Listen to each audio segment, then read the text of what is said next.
ये इंसान जब जब कैमरे के सामने आकर कुछ बोलता है तो देश का बेड़ा गर्क करके ही जाता है। अभी तक 5 स्टेट्स में इलेक्शन चल रहा था, तब इन्होंने कुछ नहीं बोला और जैसे ही इलेक्शन के रिजल्ट आते हैं इन्होंने अपने हाथ खड़े कर दिए और बोल देते हैं कि भाई मेरा काम तो हो गया, अब जो कुछ भी करेगी आम जनता करेगी। और ये अपनी नाकामी का फल आम जनता पर थोप देते हैं कि आप डीजल पेट्रोल कम यूज करो, फॉरेन कंट्री में कहीं जाने का सोच रहे थे तो वहां मत जाओ, आप 1 साल तक गोल्ड मत खरीदो, यहाँ तक खाने का तेल भी कम यूज करो और वर्क फ्रॉम होम करो। और ये इतने बड़े बेशरम है कि करीब 7 बजे बोलते हैं कि डीजल पेट्रोल कम यूज करो और ठीक 2 घंटे बाद ये अपनी 100 से ज्यादा गाड़ियां लेकर रोड शो करने निकल जाते हैं। आपने देश की जनता को तो बोल दिया कि आप अपने फॉरेन ट्रिप्स को अवॉइड करिए, लेकिन आप खुद 15 तारीख से 4 देशों की यात्रा करने जा रहे हैं। पहले आप खुद अपनी फॉरेन ट्रिप्स तो कैंसिल कराइए। ये बोल रहे हैं कि कैसा भी फंक्शन हो, कैसी भी सिचुएशन हो, 1 साल तक कोई भी गोल्ड मत खरीदिए। लेकिन शायद मोदी जी ये बात भूल चुके हैं कि इन्होंने देशवासियों को इस लायक छोड़ा ही नहीं है कि वो जाकर गोल्ड खरीद सकें।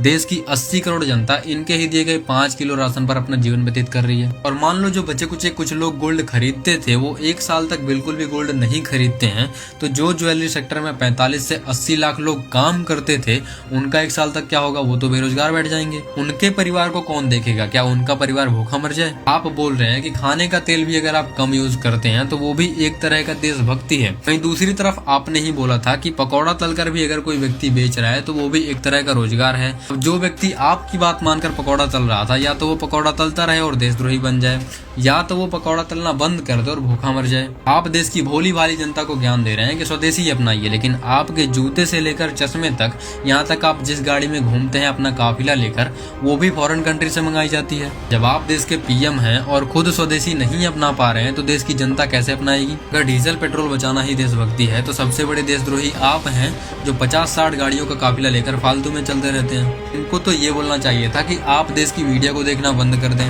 देश का बेड़ा गर्क करने में दूसरा हाथ मीडिया का ही है।